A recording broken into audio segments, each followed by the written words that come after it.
The consequences of incest that produces fatal syndromes transcend generations and devastate entire families.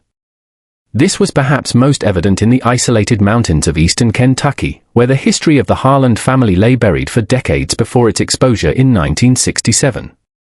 With their dense forests and deep valleys, the Appalachian Hills provided the perfect refuge for communities wishing to remain apart from wider society. Upon these steep slopes, roughly 50 kilometers from the nearest town, lived the Harland family, their lineage tracing back to the region's first European settlers in the 18th century. Dr. Robert Caldwell, a rural physician who served Kentucky's most remote communities, was the first to document the case. In his own words, recorded in his medical journal, he wrote, "Never in my 35 years of medicine have I witnessed such a concentration of congenital anomalies within a single family. The Harlands appeared to carry the weight of generations of consanguineous unions. Their property was accessible only by a narrow dirt road that wound up the mountainside. Visitors were a rarity, and the family avoided outside contact. When Dr. Caldwell first arrived at the property in response to an urgent call about a child with breathing difficulties, he was unprepared for what he would discover. The main house was a worn, two-story wooden structure, surrounded by smaller huts scattered across the land. In total, 32 people lived within that family compound. The patriarch, Jacob Harland, was 68 years old in 1967 and wore a permanently severe expression. His wife Margaret was also his first cousin.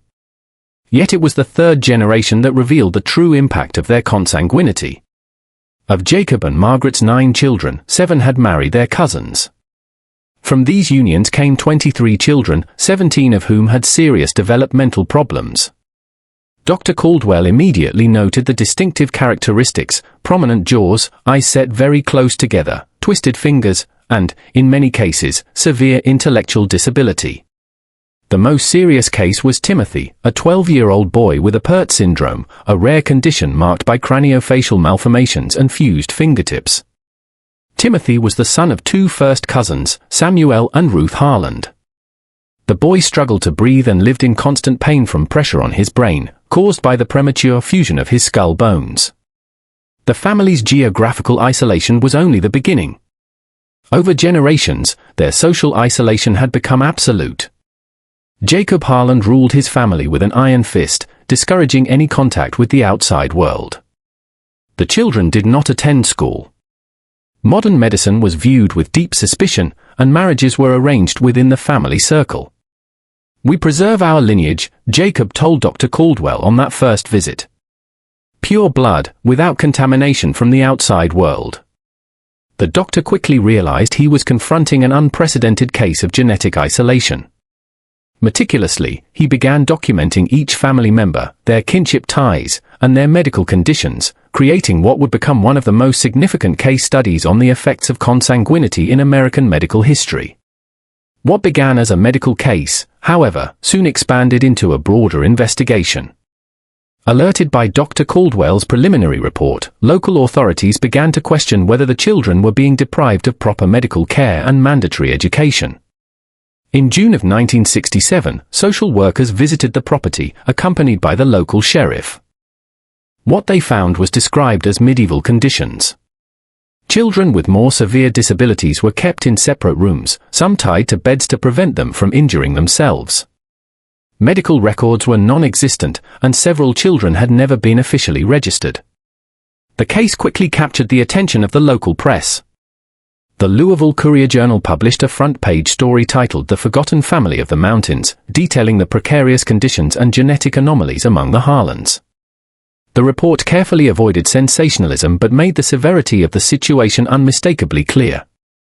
Make sure you're subscribed to this channel so you don't miss any of the most impactful cases of genetic isolation ever documented in American history. Your subscription helps us continue to investigate these hidden stories that shaped entire communities and warn of the real dangers of consanguinity. The Harland story did not begin in 1967. To fully understand how a family reached such a degree of genetic isolation, we must return to the late 18th century, when the first Harlands reached the Kentucky mountains.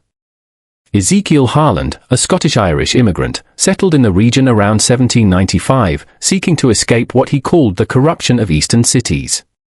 He purchased 200 acres of mountainous land, built a log cabin, and began raising a family far from the eyes of an expanding society. County historical records show Ezekiel married his first cousin, Hannah, establishing a cultural pattern that was not uncommon at the time, especially among isolated communities. In the rural, isolated communities of the late 18th and early 19th centuries, marriage between cousins was not only accepted but often encouraged as a way to keep property within families. Local historian Martin Thornbury, who has extensively studied Appalachian isolated communities, explains, these early colonizing families faced a reality very different from our own. Geographic isolation meant a limited pool of potential marriage partners, and economic considerations often prevailed that are completely foreign to us now. The American Civil War, 1861 to 1865, deepened the Harlan's isolation further. While Kentucky officially remained in the Union, the region was deeply divided. The Harlans, with their distrust of government authority, withdrew even deeper into the mountains during this turbulent period. It was during this time that the diaries of Josiah Harlan, Ezekiel's great-grandson, offer a rare window into the family's mindset. In an entry dated 1863, he wrote, "The world outside is shattering itself in war and madness. Here in the mountains, we preserve our way of life, our lineage, our traditions. We are the last guardians of the true American spirit." This rhetoric of purity and preservation became central to the Harlan identity. With each generation, the isolation became not just geographical, but ideological. Children were taught from an early age that the outside world was corrupt and dangerous, and that the family's survival depended on their unity, literally. The 1880 census records 18 Harlans living on the original property, now expanded to 320 acres. Of these, 15 bore the Harlan surname, suggesting intrafamily marriages were already commonplace. The census also notes 3 children were listed as disabled, though without specifying the nature of their conditions. The turn of the century brought dramatic changes to rural America, but they barely touched the Harlans. While roads, telephones, and eventually electricity reached increasingly remote communities, the family deliberately remained on the sidelines of such progress. A 1948 report from the Kentucky Electric Company mentions the Harlans refused the installation of power lines on their property, preferring to continue with kerosene lamps. This technological isolation reinforced their social isolation. Without radios or newspapers, the family remained disconnected from world events, the Great Depression, 2 world wars. All these transformative episodes scarcely touched the closed universe of the Harlans. It was during the 1930s that Jacob Harlan, the patriarch Dr. Caldwell would encounter decades later, assumed leadership of the family. Under his direction, the rules of intrafamily marriage grew even more rigid. Local church documents show he formally withdrew his family from the Baptist congregation in 1935 after a sermon where the pastor spoke against marriages among close relatives. Jacob developed his own religious interpretation, based on selective readings of the Bible and family traditions. This homespun religion emphasized lineage purity and cast the Harlans as a chosen people, destined to preserve values the rest of the world had abandoned. The family's isolation grew so complete that during the polio vaccination campaigns of the 1950s, health officials were unaware of the existence of many Harlan children. Only years later, when records were examined after the 1967 intervention, was it discovered that at least 2 children in the family had died of polio, a disease preventable by the Salk vaccine, available since 1955. By the 1960s, generations of isolation had created the perfect conditions for a dangerous genetic concentration. The isolation was no longer merely a cultural or geographical choice, it had been inscribed into the Harlan family's very DNA. When Dr. Robert Caldwell began systematically documenting the medical conditions of the Harlan family members in 1967, he was unknowingly contributing to an emerging field of medicine, population genetics. His meticulous records, preserved today at the University of Kentucky, offer one of the most complete case studies on the biological effects of prolonged consanguinity. What we observed in the Harlan family is not simply an isolated case of cousin marriage, but the cumulative result of generations of consanguinity, explained Dr. Elena Simmons, a geneticist at Johns Hopkins University who studied the case in the 1970s. It is like watching centuries of genetic evolution compressed into just a few generations. To comprehend what happened to the Harlands, we must examine the basics of genetics. Each person carries 2 copies of every gene, one inherited from the mother and one from the father. Many defective genes are recessive. Their effects only manifest when a person inherits 2 copies of the defective gene, one from each parent. In genetically diverse populations, the chance of 2 partners carrying the same defective recessive gene is relatively low. But when close relatives have children, this probability increases dramatically, as they share a significant percentage of their genetic material. First-degree cousins share approximately 12.5% of their genes. When they marry, the probability of their children inheriting 2 copies of the same defective recessive gene is far greater than in the general population.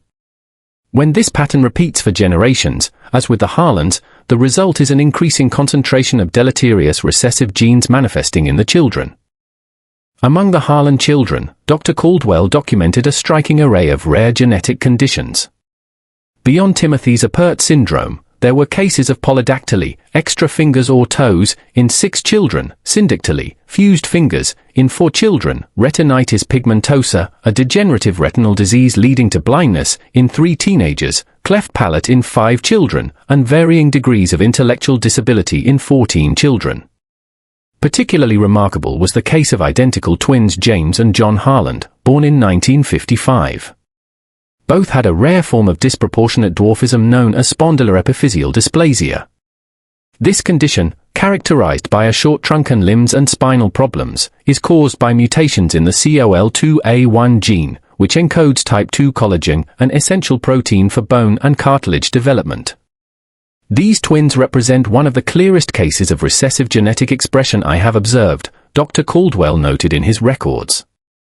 Their condition is so rare that the likelihood of it occurring by chance in a non-consanguineous population would be practically nil.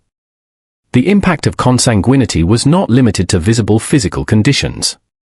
Subsequent studies of the Harland medical records revealed an abnormally high incidence of congenital heart disease, kidney problems, and rare metabolic disorders. The average life expectancy within the family was significantly lower than the national average, just 47 years for men and 51 for women, at a time when American life expectancy was already exceeding 70 years. One of the most alarming findings came when Dr. Caldwell examined the family's own unofficial birth records. Of 49 documented pregnancies between 1945 and 1967, 14 ended in miscarriage, 7 in stillbirth, and 3 in neonatal death within the first weeks of life. These numbers represent a pregnancy loss rate 3 times higher than the national average of the era. Can you imagine the silent suffering of these women? Losing child after child, without access to adequate medical care, believing these tragedies were simply God's will. Leave a comment saying what a preventable tragedy to show how genetic education could have saved so many lives. The phenomenon observed in the Harlands has a scientific name, inbreeding depression. This term describes the reduction in biological fitness of a population resulting from the accumulation of harmful genetic traits due to breeding between genetically similar individuals.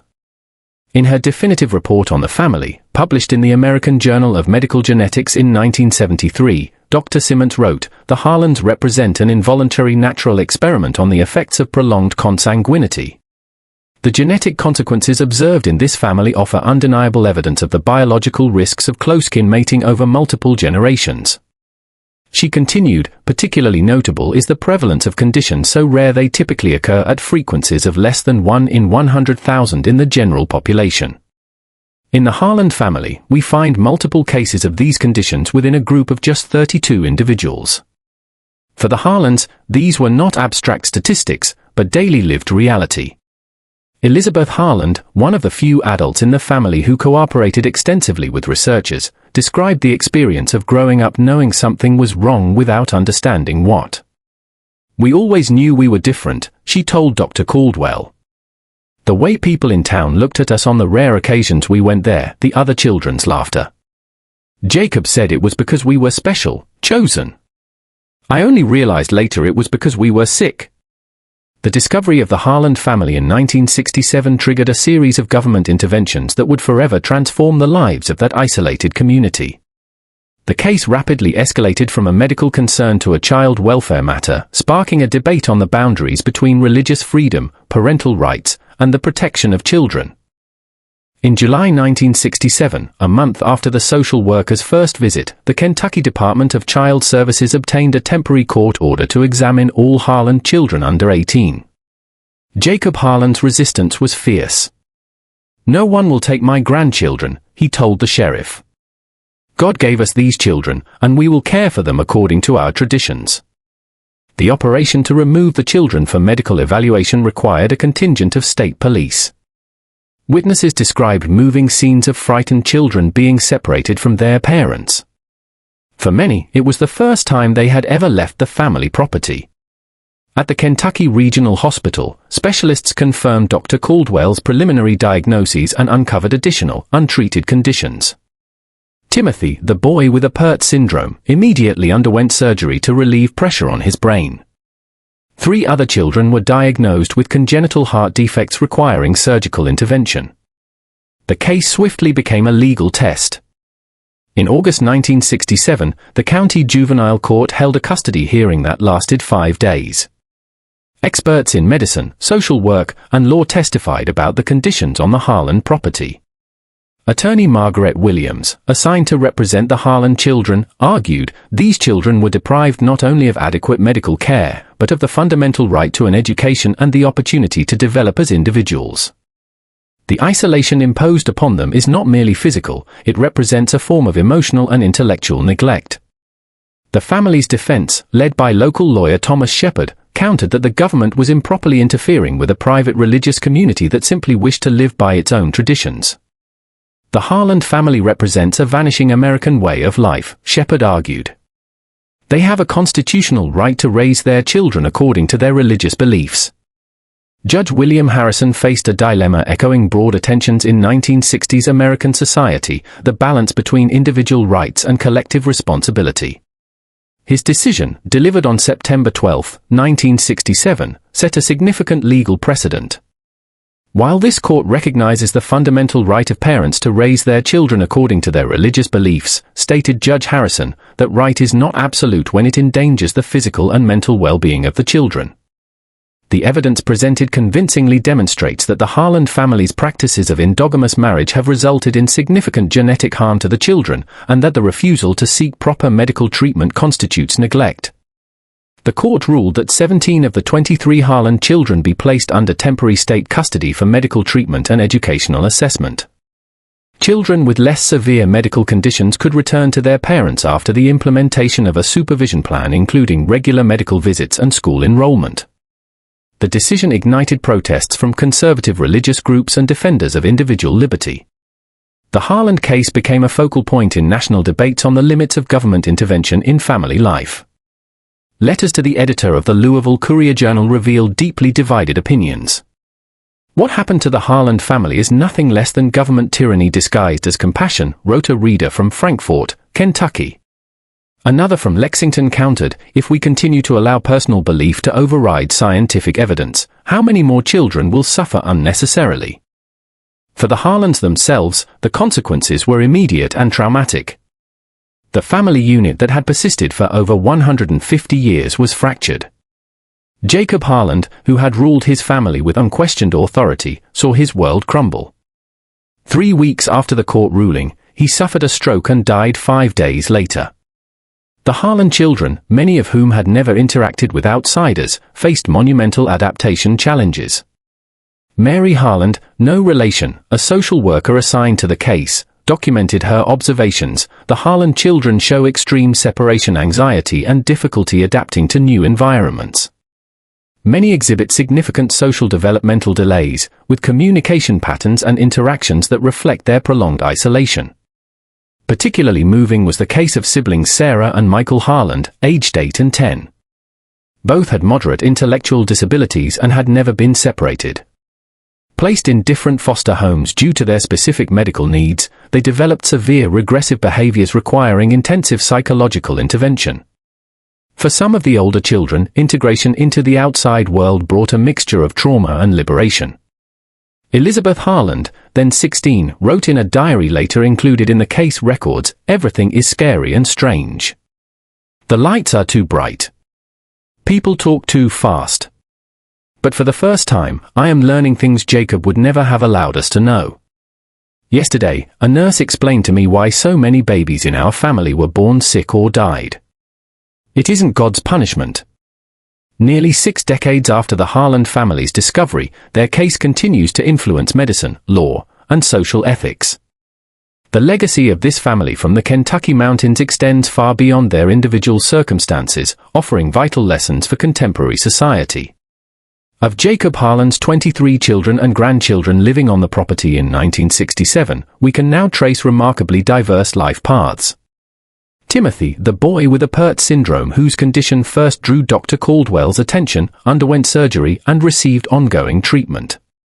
Though he never fully overcame his physical and cognitive limitations, he lived to age 47, far longer than would have been possible without intervention. He died in 2002 from cardiac complications related to his condition. The twins, James and John Harland, with disproportionate dwarfism, followed surprisingly different paths. John, adopted by a Louisville family with resources for specialized care, received adapted education and eventually graduated high school. He worked for many years as an accounting clerk and became an advocate for disability rights. James, who remained closer to the original community, had less access to treatments and educational opportunities, illustrating how environment can profoundly influence development even when genetics impose significant challenges. Sarah Harland, one of the youngest children at the time of the intervention, perhaps represents the most inspiring story. Adopted by a family of university professors, she overcame initial developmental delays and eventually earned a degree in social work. In a remarkable turn, Sarah dedicated her career to working with isolated communities in Appalachia, helping to bring reproductive and genetic health education to populations that, like her biological family, remained on the margins of modern society. "I carry the Harlands not only in my DNA, but in my life's mission," Sarah stated in a rare 2005 interview for a documentary about the case. "Every community I help connect with medical and educational resources represents a family like mine that can be spared unnecessary suffering."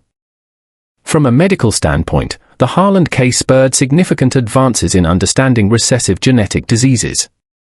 The extensive genetic mapping of the family, begun in the 1970s and continued with more advanced technologies in subsequent decades, helped researchers identify specific genes associated with various rare conditions. Dr. Jennifer Lowe, a geneticist at the University of Kentucky Medical Center, explains, "The meticulous records kept on the Harland family have allowed us to track the inheritance of specific genetic mutations through multiple generations. This type of longitudinal study is extremely rare and valuable, offering insights that simply could not be obtained any other way." In 1989, researchers using preserved family DNA samples identified a specific mutation in the FGFR2 gene responsible for Timothy's Apert syndrome. This discovery later contributed to better prenatal diagnostics and early interventions for children born with the condition. In the legal field, Harland v. Commonwealth of Kentucky established important precedents on the limits of family autonomy when it conflicts with child welfare. Cited in over 40 subsequent cases involving isolated religious communities, Judge Harrison's decision continues to influence the legal balancing act between religious freedom and child protection. The original Harland property, the subject of legal disputes for years, was eventually divided among several heirs. The main house, where Jacob Harland once ruled his small, isolated kingdom, was abandoned in the 1980s and destroyed by fire in 1992. Today, only stone foundations remain, slowly being reclaimed by the surrounding forest, a physical metaphor for the vanishing of a way of life that endured for nearly 2 centuries. The ethical implications of the Harland case remain pertinent in the 21st century. With the advent of advanced genetic technologies and consumer DNA testing, questions of genetic counseling, privacy, and reproductive autonomy have gained new urgency.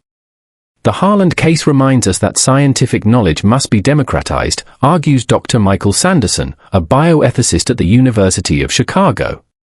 When vital information about genetic health remains concentrated only among the privileged and educated, we perpetuate a system where some communities remain vulnerable to harmful patterns that could be avoided. Perhaps the most poignant aspect of the Harland legacy is how it illuminates the tension between tradition and progress, between cultural preservation and individual well-being. In isolated communities that still exist worldwide, from closed religious groups to geographically remote populations, the balance between respecting traditions and protecting against potentially harmful practices remains a profound challenge. The Harlan story is not merely about the biological dangers of consanguinity, it is about how isolation, geographical, educational, and ideological, can create cycles of suffering that transcend generations. Simultaneously, it is a story of human resilience and the capacity to adapt, even after generations of seclusion.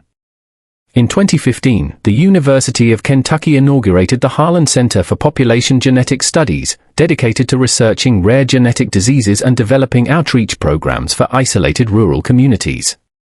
Partially funded by an anonymous donation, believed to be from a family descendant wishing to transform a legacy of suffering into a resource for prevention and education, the center stands as a testament to this resilience. If you've watched this far, it's because this story resonates with you. Leave a comment saying watched so I can get to know you and see who truly appreciates the stories here on the channel. Make sure you're subscribed so you don't miss any of the most impactful cases that reveal the hidden consequences of social and genetic isolation. Every subscription helps us continue bringing these important stories to light, stories that educate and warn about very real dangers that can fester in isolated communities. Don't forget to leave a like and share this video with anyone you think would be interested in this remarkable piece of American medical history. The Harlan case remains a powerful reminder that scientific knowledge, when made accessible to all, holds the power to liberate entire communities from cycles of preventable suffering. In Sarah Harlan's words, "My family's true tragedy was not the genes we shared, but the information we never had access to. That knowledge would have been our salvation." Today, as we look back on the Harlan history, we see not only a family tragedy, but a microcosm reflecting broader questions about how societies navigate the balance between tradition and scientific progress. In a world where isolated communities still exist, where ancient beliefs sometimes clash with modern knowledge, the Harlan legacy reminds us of our collective responsibility to ensure that life-saving knowledge is available to everyone, no matter how distant they may be from centers of power and education. The story ends, but its lessons endure, echoing through generations as a call to compassion, understanding, and the democratization of knowledge that holds the power to break cycles of silent suffering.